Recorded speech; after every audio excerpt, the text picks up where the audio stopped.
mas quando enfim tiveres que tomar decisão,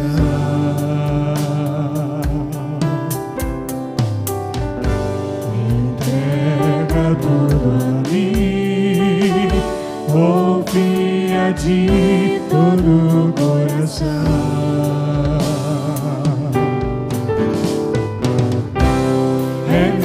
Somente meu todo o trabalho,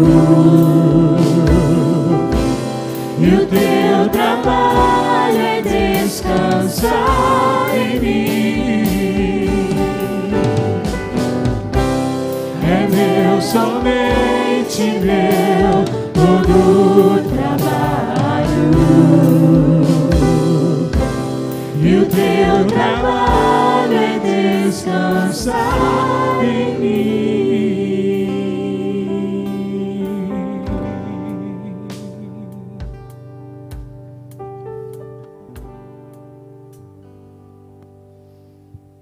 Carta de Paulo aos Romanos, capítulo 16, a partir do verso 3. Carta de Paulo aos Romanos, capítulo 16, verso 13. Abra sua Bíblia ou então liga a sua Bíblia, como você preferir. A gente evoluiu a tal ponto, né? O pastor faz uma liga a sua Bíblia aí, meu irmão. Então abra a sua Bíblia. Eu faço os dois. Romanos capítulo 16, verso 3, mesmo assentado em reverência à palavra do Senhor, ouça a palavra, querido. Saudai Priscila e Áquila, meus cooperadores em Cristo Jesus, os quais pela minha vida arriscaram a sua própria cabeça. Isto lhe agradeço, não somente eu, mas também todas as igrejas dos gentios. Saudai igualmente a igreja que se reúne na casa deles. Saudai meu querido Epeneto, primícia da Ásia para Cristo. Saudai Maria, que muito trabalhou por vós. Saudai Andrônico e Júnias, meus parentes e companheiros de prisão, os quais são notáveis entre os apóstolos e estavam em Cristo antes de mim. Saudai Amplíato, meu dileto amigo no Senhor. Saudai Urbano, que é nosso cooperador em Cristo, e também meu amado Estaques. Saudai Apeles, aprovado em Cristo. Saudai os da casa de Aristóbulo. Saudai meu parente Herodião. Saudai os da casa de Narciso, que estão no Senhor. Saudai Trifena e Trifosa, as quais trabalhavam no Senhor. Saudai a estimada Pérside, que também muito trabalhou no Senhor. Saudai Rufo, eleito no Senhor, igualmente a sua mãe, que também tem sido mãe para mim. Saudai Ansíscrito, Flegonte, Hermes, Pátrobas, Hermas e os irmãos que se reúnem com eles. Saudai Filólogo, Júlia, Nereu e sua irmã, Olimpas e todos os santos que se reúnem com eles. Saudai-vos uns aos outros com ósculo santo. Todas as igrejas de Cristo vos saúdam. Amém. Deus, em nome de Jesus, nós cremos na Tua Palavra. Cremos que o que é, ó Deus, incompreensível pela mente humana se torna compreensível pela operosidade do Teu Espírito em nós. Fala aos nossos corações. Usa o Teu servo, ó Deus, como instrumento. Ó Deus, que o meu falar seja exatamente o Teu falar. Com todas as minhas características, Deus, mas usa a minha vida. Prepara a mensagem desde que ela saia pela minha boca até entrar na mente e no coração daqueles que estão ouvindo agora. Em nome de Jesus. Amém e amém. Graças a Deus. Se tem alguém grávida aqui hoje, quiser uma lista de nomes para vocês colocarem, está aqui uma excelente lista de nomes, né? Pena que a Rebeca nasceu, né, Sara? Podia, olha só quanto nome bonito que tem aqui, né? Isso aqui é uma fonte inesgotável de bullying, gente. Se você botar um nome do seu filho aqui, querendo agradar aqui, você vai arrumar um problema sério com o seu filho. Mas é interessante que, não muito diferente do comum, Paulo resolve fazer aqui uma saudação pessoal. Paulo resolve listar e nominalmente agradecer e fazer aqui uma referência a pessoas importantes de uma igreja importante.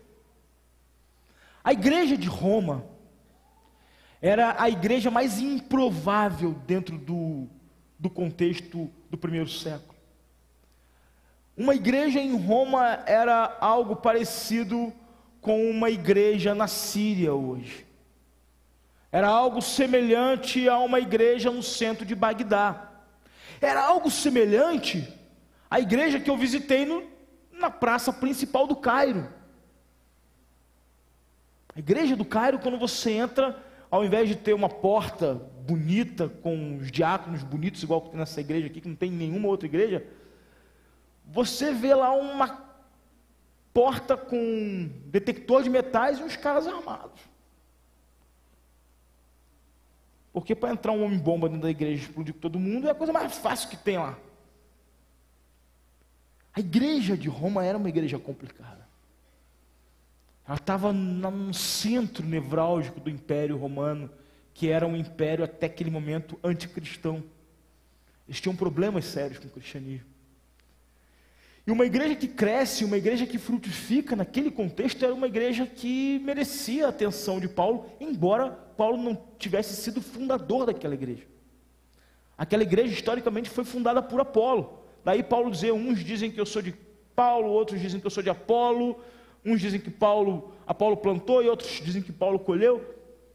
Paulo, isso não importa, nós somos de Cristo. Não tem diferença denominacional. A igreja é uma igreja só, em todos os lugares, com as suas características, com as suas peculiaridades, mas todos nos chamamos pelo nome de Cristo, como Paulo disse lá em Efésios capítulo 3. A igreja que toma o nome de Cristo, tanto no céu quanto na terra. E é interessante que Paulo vai começar a falar para essa igreja, ele vai orientar essa igreja, ele chama os teólogos depois de Paulo vão chamar, principalmente os alemães vão chamar essa epístola de Hauptbrief, que é a carta principal, é a carta mais importante, é a carta que Lutero se converte lendo essa carta, é a carta onde João Calvino sistematiza todo o pensamento da teologia cristã, do cristianismo protestante que deu origem depois da reforma protestante. É a carta principal, é onde os gentios são melhor informados, é onde você tem uma informação para a igreja contemporânea, sem aquele contexto denso do judaísmo, que embora algumas outras igrejas fossem gentílicas, mas elas estavam habitadas por judeus gentios, judeus que estavam convertidos, ou então pessoas que viviam nessas cidades gentílicas, mas tinham eles eram oriundos da religião judaica. Então algumas outras cartas trazem muito esse contexto pesado. Então eu estou dando só um pano de fundo para você entender onde é que eu estou. Não quero falar nada disso. Quem me ouve há algum tempo e me conhece bem, sabe que um dos meus assuntos preferidos é a soberania de Deus. Me inspira profundamente, me desafia esse tema, a soberania de Deus. Sabe por quê? Porque eu amo ver Deus conduzindo a história. Eu amo ver como Deus conduz a história, como Ele liga os pontos mais improváveis, como Ele aproxima o distante e como Ele afasta aquele que está ao teu derredor. É impressionante como o Senhor sempre faz com que um dia nós possamos perceber que a mão dele está em tudo, e aquilo que um dia nós chamamos de mal, se converte em bem. É a história de José, agora como príncipe do Egito, como segundo homem no império, depois de ver tudo o que ele passou, ele fala assim, a mão de Deus estava nisso. Deus é o Deus que transforma mal em bem. Só Ele pode fazer isso. Eu amo ver a história absolutamente controlada por Deus. Mesmo quando filósofos sentenciam o cristianismo diante da ciência. Quando os cientistas descobrem uma nova teoria para o princípio de tudo. Até mesmo quando alguns atestam o óbito de Deus, Ele continua no trono. Ele continua reinando, Ele continua absoluto sobre todas as coisas. Então as ciências se perdem, as filosofias se confundem, e no meio de uma pós-modernidade, no meio de um pós-cristianismo, se levanta uma geração de jovens, de pessoas que amam a Jesus e declaram que Deus não está morto. Amém? Eu acho isso sensacional. Hoje eu quero dizer mais. Deus não está morto apenas. Ele não está apenas vivo, que eu quero dizer. Ele está vivo e governa soberanamente a nossa vida. Ele está vivo e governa soberanamente todas as coisas. E quando eu olho para esse texto, talvez você ainda está pensando, tá bom, mas o que você quer dizer com esse monte de saudação que tem aqui em Romanos, capítulo 16, do verso 13 até o verso 16? Aonde nós vamos parar com esse texto aqui? No meio dessa galera aqui tem um cara que me chama a atenção. E ele se encontra no verso 13. Saudai a Rufo, eleito no Senhor, e igualmente a sua mãe, que também tem sido mãe para mim. Rufo é um cara sensacional. Eu não sei muito bem o que ele fez, mas ele é um cara bom.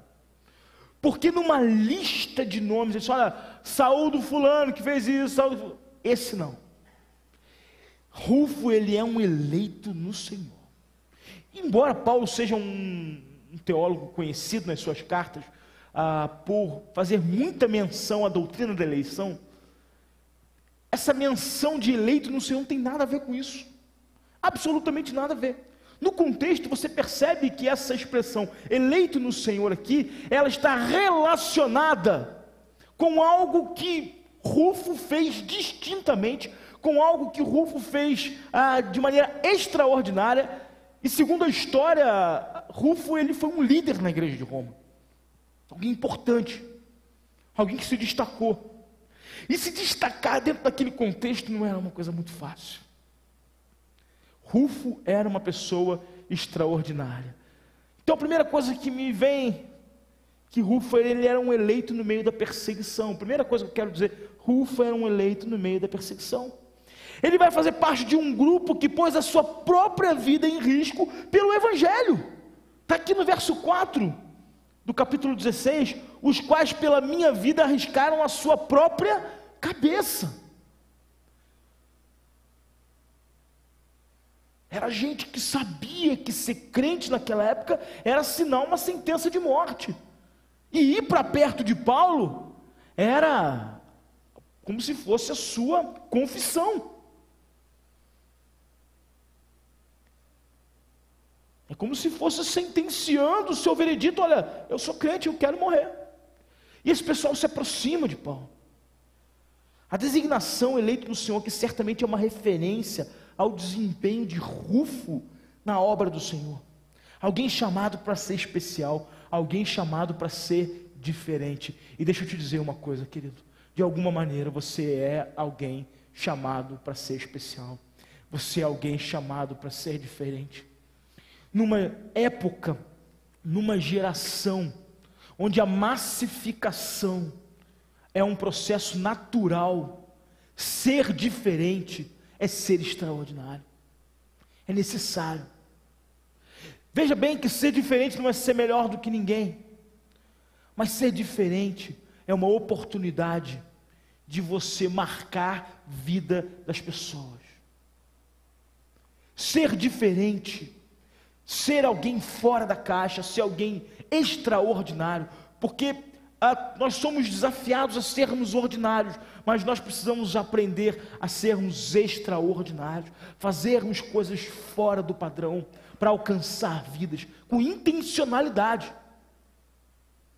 Veja bem, anota o que eu estou te falando aí. Não é para você ser esquisito, não. Não é para você ser o famoso crente,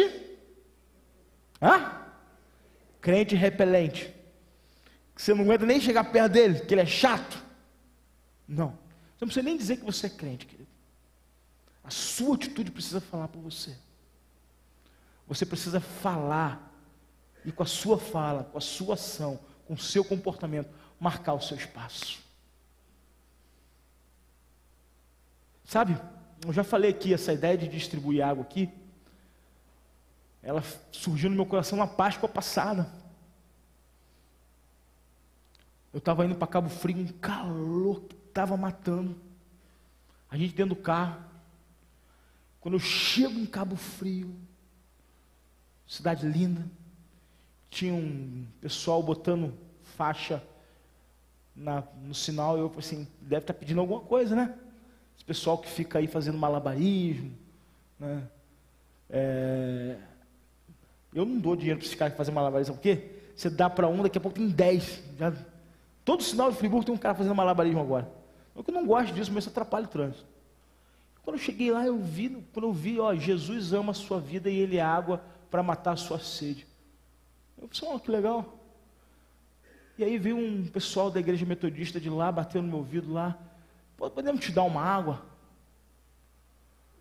Aí eu falei assim, claro. E eles me deram umas aguinhas geladinhas. E eu falei assim, olha, nós queremos falar que Jesus te ama. Aí minha filha no carro de trás falou assim, fala que você é pastor, fala não. Fala não. Que era para mim estar fazendo isso. Era para mim estar fazendo isso na minha cidade e eu estou tirando folga para ir para a praia. Nada contra tirar folga e ir para a praia, tá, gente? Eu acho que é legítimo. Mas aquilo me incomodou, aquilo mexeu comigo. Eu falei assim, gente, eu preciso ter um compromisso com o Senhor maior. E aquela garrafinha de água, ela veio na hora certa. E é muito interessante quando o Evangelho, ele supre uma carência sua. Sabe, nós vivemos numa época em que ninguém tem nada contra Jesus, as pessoas têm contra a igreja. Nós não temos resistência a Jesus. Todo mundo quer aceitar Jesus. As pessoas não querem mais aceitar a igreja. A dificuldade é com a igreja. É com quem se chama pelo nome de Jesus. Interessante que eu fui numa loja esses dias e falei sobre esse projeto que a gente estava fazendo. Eu estava fazendo um orçamento de uma coisa. Eu disse, nós vamos entregar água, nós vamos fazer floretação, nós vamos fazer isso. Aí a pessoa que estava me atendendo, ela disse, isso sim, isso é legal. Sabe o que ela me disse? O resto que você faz não serve para nada. Isso é legal.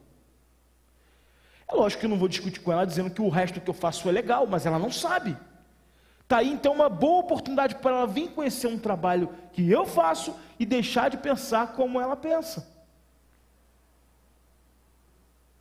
Então é no extraordinário que a gente tira a mente das pessoas daquele status quo aprisionado, aquele estigma que não se quebra, aquele preconceito que não se rompe.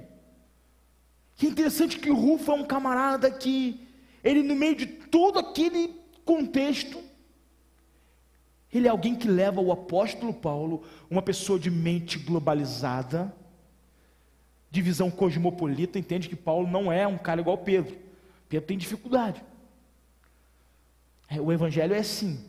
O evangelho tem gente que tem visão cosmopolita e globalizada, e tem gente que tem visão interiorizada, ensimesmada. E Deus usa isso tudo. Pedro, ele acha que o evangelho é só para Israel, é só para Jerusalém. Paulo, ele tem uma visão explodida do reino de Deus. Paulo vê o reino em explosão, ele vê o reino de maneira progressiva, e é assim que ele é. Mas precisa que tenha alguém que cuide também do que foi plantado. Então a gente precisa ver o evangelho assim. E para esse homem de mente globalizada, de visão cosmopolita, aberta, chegar e dizer assim, esse cara é top, esse é um escolhido. É porque Rufo era uma pessoa extraordinária mesmo. Tenho plena convicção disso. É o único que recebe essa referência, essa designação, em toda a lista que começa no verso 3 e vai no verso 16. Todas as outras designações são moderadas, são contidas, mas quando ele fala de Rufo, ele rasga, ele fala: esse é um eleito no Senhor. Nós precisamos de pessoas eleitas no Senhor. Nós precisamos desse tipo de gente no nosso meio. Nós precisamos desse tipo de gente na nossa igreja. Nós estamos precisando de gente chave. Pastor Cezinha Cita, pastor da igreja de Laranjal do Sul, interior do Paraná. Ovelha do meu amigo Emanuel Adriano, da primeira igreja metodista lá de Mandaguari. Um homem de Deus que tem um trabalho lá extraordinário com a igreja dele, 5 mil membros na igreja dele. Cezinha Cita foi desafiado aí para uma igreja que só tinha uma igreja na cidade. Olha, ele foi desafiado para ir para uma cidade que só tinha uma igreja na cidade. Era uma igreja luterana, muito tradicional. Devia ter ali no máximo uns 25 membros atuando naquela igreja. E não havia mais nenhuma igreja evangélica naquela cidade. E o nível de criminalidade daquela cidade era enorme. Cezinha começou a pregar ali. Cezinha Cita tem 26, 27 anos hoje. Ele já está lá uns 5 anos. Você imagina, ele foi para bem novo. E ele começou a orar. Ele começou a pedir a Deus para fazer alguma coisa extraordinária naquela cidade. Ele não sabia por onde começar. Normalmente é assim, a gente não sabe por onde começar. Mas a vida dele foi marcada quando ele foi para Londres. Visitando Londres, ele foi em vários pontos turísticos da cidade. Como um bom cristão, foi lá na abadia de Westminster, foi conhecer algumas igrejas. Mas um dos pontos turísticos na viagem de Londres é a casa de John Wesley. Como um bom metodista que ele era, não podia deixar de ir na casa de John Wesley. Então ele chegou lá e pensou: onde é que é o quarto de John Wesley que tem a famosa história? Ele falou: é ali, naquele cantinho ali. Aí ele chegou lá e ele pediu: é verdade aquela história que conta aqui? Sim, sim. Ele explicou: você pode me contar de novo aquela história? E ele contou a história de uma vez que uma caravana, uma excursão dos Estados Unidos chegou até a casa de Billy Graham e, conhecendo aquela casa, o guia, com um pequeno grupo, olhou, não é uma casa que chama muita atenção. Na hora de ir embora, ele deu a falta de um jovem, uma criança, na verdade, um pré-adolescente. Um pré-adolescente tinha sumido do grupo. Eles procuraram e encontraram aquele pré-adolescente dentro do quarto de John Wesley, no lugar onde era o cantinho de oração de John Wesley. E ele chegou para aquele menino e disse o seguinte: vamos, Frank. Não é Frank, é Billy. Vamos, Billy, que agora já está na hora. Mas Billy estava fazendo uma oração: faz de novo, Senhor. Faz de novo, Senhor. Faz de novo, Senhor. Porque John Wesley orou naquele cantinho. E a Inglaterra experimentou o maior avivamento da história do cristianismo com o ministério de John Wesley.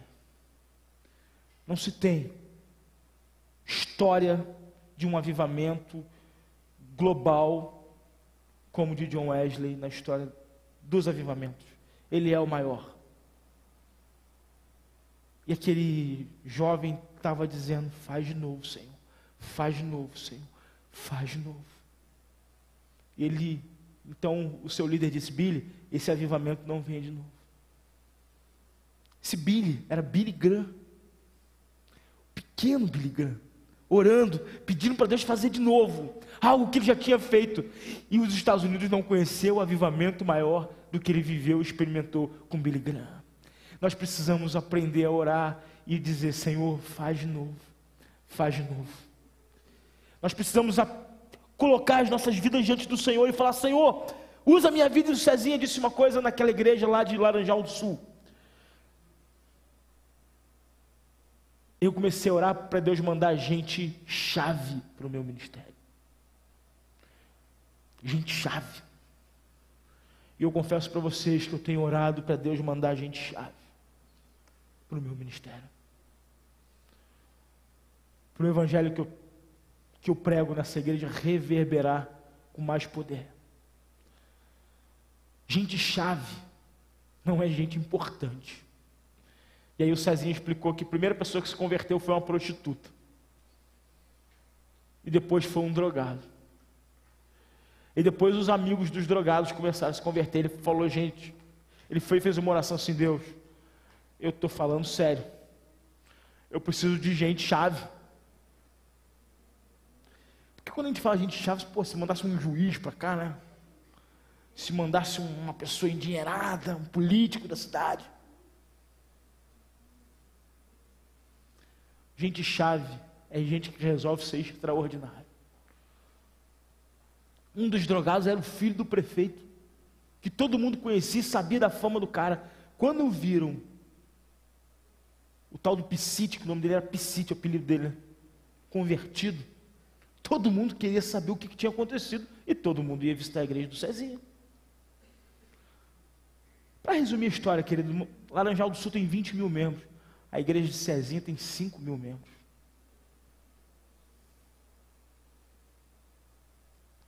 Ou seja, um quarto. 20 mil pessoas.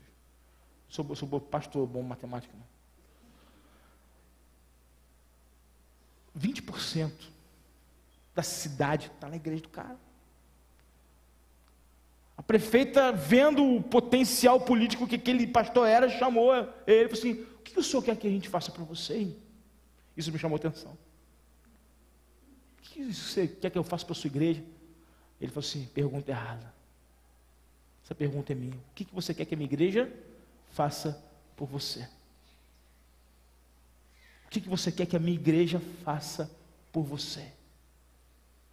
É a igreja assumindo o papel de serva dela, interagindo dentro da sociedade, mudando a sociedade, a ponto da prefeita, num discurso dela, dizer assim, essa cidade não pode ficar mais sem a igreja metodista de Laranjal do Sul. O sonho do meu coração são os líderes políticos da minha igreja dizerem assim, Friburgo não pode ficar sem a igreja presbiteriana central de Nova Friburgo. Mais do que isso, meu sonho é ouvir qualquer líder político dizer, Friburgo não pode perder as igrejas evangélicas de Friburgo, porque elas fazem falta. Porque às vezes se a nossa igreja sair de onde ela está, não faz falta nem para quem está membro aqui, porque vai para outra igreja. Não faz falta para ninguém. Nós precisamos ser uma igreja agente, ativa na sociedade. É isso que leva a igreja a ter a desinência eleita no Senhor. Eleita no Senhor, como Rufo foi. Agora, em segundo lugar, rapidamente, esse texto me mostra que pessoas especiais geram pessoas especiais. O texto diz que Rufo era eleito no Senhor, mas ele era eleito no Senhor, igualmente a sua mãe, que também tem sido mãe para mim. É a única mulher da Bíblia que conquistou o coração de Paulo nesse nível, a ser chamada essa mulher, é uma mãe para mim.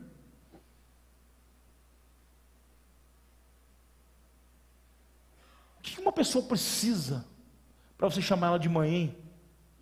Eu falo, a minha sogra, para suspense geral, é uma mãe para mim. Eu nem acredito, às vezes nem eu, mas eu falo, é uma mãe para mim. Tem hora que ela se manifesta como sogra, porque ela não está aqui hoje, a sogra tem um casamento, então, porra, não grava isso não. Esse é de culto online, depois ela vai ver o culto. Né? Sogra, uma hora ela mostra a cara de sogra, mas ela é uma mãe para mim. Por quê? Porque ela é boa para mim. Ela é amiga, ela me influencia. Ela me beneficia. Ela coopera com o meu evangelho. Muitas das coisas que eu faço como pastor só posso fazer porque minha sogra cuida dos meus filhos. Eu vou para o encontro de casais com minha esposa, minha sogra fica. Domingo que vem eu vou pregar no encontro de casais lá de Rio das Ostras, minha sogra fica. Sábado que vem. Se não fosse, como é que eu ia poder fazer a obra? Uma mãe para mim. Mas é interessante que nem todas as pessoas especiais geram pessoas no ventre. Mas o principal lugar onde você é gerado de maneira especial é no teu caráter, é na tua mente, é no teu coração. Mas a mãe de Rufo, uma anônima que nem sequer Paulo cita o nome dela, e nós não podemos saber o nome dessa mulher, ela gerou Rufo no seu útero e também no caráter dele. Um amor tão ostensivo que alcançou o coração do apóstolo Paulo. Uma anônima para o público, mas não uma anônima para Deus. Alguém conhecida, reconhecida pelo servo de Deus e pelo Deus do seu servo. Nós precisamos não apenas ser pessoas exponenciais, nós precisamos aprender a gerar pessoas exponenciais. Nós precisamos ir além de ser bom, nós precisamos gerar pessoas boas. O nosso ventre espiritual, nosso útero espiritual precisa gerar gente exponencial, gente diferente. Às vezes eu vejo pessoas que eu batizei, que eu evangelizei, trabalhando, envolvido, eu louvo a Deus por isso. É isso aí, Senhor. Gente exponencial, gente abençoada. Nós precisamos ser geradores, isso é discipulado. Porque senão a gente não produz nada. Essa mulher era uma mulher especial. Mas eu quero por fim finalizar a minha mensagem aqui nessa noite dizendo uma coisa interessante. A soberania de Deus transforma crise em crescimento. Na verdade, no grego a palavra crise tem a mesma raiz do crescimento. Não existe crescimento sem crise. Toda crise ela desencadeia um crescimento. Até porque as mudanças elas só são feitas em meio à crise. Toda mudança gera crise na nossa vida. Toda mudança gera questionamento. Nós não somos seres adaptáveis à mudança. Toda mudança ela tem que produzir um confronto interno, externo. E qualquer tipo de mudança gera crise. Algumas maiores, outras menores. Por exemplo, você tem um carro velho, você compra um carro novo. Você não tem uma crise necessariamente em trocar o carro velho pelo carro novo. Mas você tem uma crise em ter que aprender a usar o carro. Quando meu sogro comprou o primeiro carro automático dele, eu só não sei usar esse carro. Eu disse, deixa comigo uma semana, que eu testo para você e te ensino a usar direitinho. Às vezes a gente tem crise até para melhorar de vida. Tem pessoas aí que não compram um smartphone para ter um WhatsApp para falar comigo. E às vezes eu preciso falar com você pelo WhatsApp, né? Mas a pessoa às vezes porque tem medo, porque não sabe usar o smartphone, ou então porque não quer. Minha luta da minha vida foi com o César Pedro comprasse um smartphone, né, César? Eu perturbei a sua vida, né? Comigo é assim, ou você faz as coisas que eu preciso, ou eu vou perturbar a sua vida. Eu quero ser secretário do conselho, eu quero fazer reunião do conselho pelo WhatsApp. Manda a mensagenzinha ali, todo mundo dá ok, menos César Pedro, que ele não tem WhatsApp. Agora ele deu. Esses dias, 8 horas da manhã, assim, oi, bom dia, no WhatsApp, eu botei, aleluia!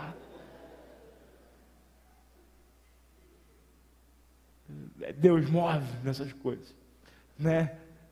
Mas às vezes a gente tem dificuldade. O caso do Pedro César, que ele não queria o WhatsApp, mas ele entendeu a necessidade. Então mudança gera crise, e nem sempre as crises são boas. Tem uma coisa que me chama a atenção, eu estou pregando esse texto aqui não por causa do texto que eu li, porque na verdade eu não comecei esse texto, Deus não trabalhou esse texto no meu coração a partir desse texto, mas Deus trabalhou esse texto a partir do texto que eu vou ler para vocês agora. Marcos 15, 21. Abre aí, Evangelho de Marcos, capítulo 15, 21.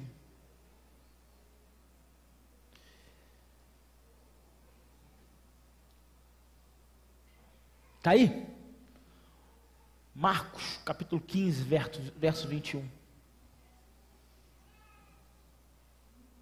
Diz assim: e obrigaram ou talvez dependendo da sua versão, e constrangeram um certo Simão, Cirineu, pai de Alexandre e de Rufo, que por ali passava, vindo do campo, que carregasse a cruz. Lembra desse texto? Lembra dessa passagem? Jesus estava carregando a sua cruz, mas ele não suportou e caiu. E tinha um homem de nome Simão, que estava só olhando. Ele era de Cirene. Cirene é uma cidade onde fica hoje a atual Líbia, que está em guerra. Mas ele possivelmente era um judeu, vivendo em Cirene, que tinha ido para o culto anual, para a festa anual da consagração em Jerusalém. Havia uma peregrinação para o templo em Jerusalém. Ele estava lá só observando o espetáculo bárbaro da crucificação. Jesus passa por ele, Jesus cai na frente dele.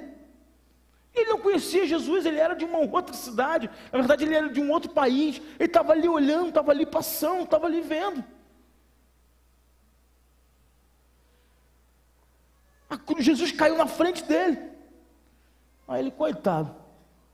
E um guarda romano, os guardas romanos eram pior do que o BOPE, falaram assim: pega aí, ajuda ele aí. Eu? Não tem nada a ver com isso. Eu não sou daqui, eu sou de Cirene. I don't speak Portuguese, I'm sorry. Pega aí, rapaz. Vai ajudar ele a levar a cruz. Um infortúnio, um incômodo, uma crise. Eu não vim aqui para isso. E é vergonha de publicamente você ter que ser ultrajado, porque aquilo ali era um ato vergonhoso, era uma via dolorosa, era uma via de exposição. Aquilo fazia parte da pena criminal, levar a sua própria cruz como maldito. E eu, que não tinha nada a ver com isso, tive que levar a cruz de Jesus. E aí eu começo a ver a soberania de Deus movendo. Qual era o nome desse homem? Simão. Quem que prometeu que ia ficar com Jesus até o fim? Simão Pedro. Simão Pedro, ó, Deus providenciou um outro Simão para carregar aquela cruz. Queridos, o que Jesus falou com aquele homem até a chegada do Calvário, eu não sei te dizer. Mas aquela experiência de andar aqueles metros com Jesus mudou a vida de Simão. Nós não temos informação nenhuma sobre Simão. Paulo nem cita ele no Romanos 16. Possivelmente Simão naquela época já estava morto. Por isso a não citação. A mulher dele já era uma viúva. Por isso ele não cita fulano, esposo de, como era a tradição. Eu não sei o que Jesus disse para aquele homem enquanto eles carregavam a cruz, mas alguma coisa aconteceu, que aquele homem mudou a sua vida, de tal maneira, que sua mulher, seu filho e sua família se converteram a Jesus, e se transformaram em pessoas exponenciais no reino de Deus. Às vezes numa crise, Deus gera o crescimento para a sua vida. E eu disse aqui no início do culto hoje, é olhando para a cruz que toda a história começa. Quando ele olhou para a cruz de Jesus, e possivelmente depois de tudo que aconteceu, ele ficou e presenciou o fato e o ato da crucificação, que foi uma coisa extraordinária. E ele olhou para aquele homem, e ele deve ter concluído, como muitos concluíram naquele dia: esse homem não é um homem normal, essa cruz não é uma cruz normal, algo extraordinário está acontecendo, e talvez eu não esteja entendendo isso na minha vida. Fato é que a criação de Rufo é consequência do encontro de Simão com Cristo. Olha a soberania de Deus, como é que ela é. Olha como é que Deus é incrível. Quem foi Simão? O que ele fez? Ele levou sua esposa e seus filhos para Cristo. Suas escolhas sempre vão determinar as consequências de sua vida e sempre vão influenciar a vida dos seus filhos. Sempre. Sempre. Um filho criado no Evangelho, ele tem duas escolhas: Ou um dia ele abraça esse evangelho, ou ele vai viver uma vida atormentado por não ter abraçado esse evangelho, de uma ou outra. O evangelho nunca passa na vida de uma pessoa sem deixar uma marca profunda.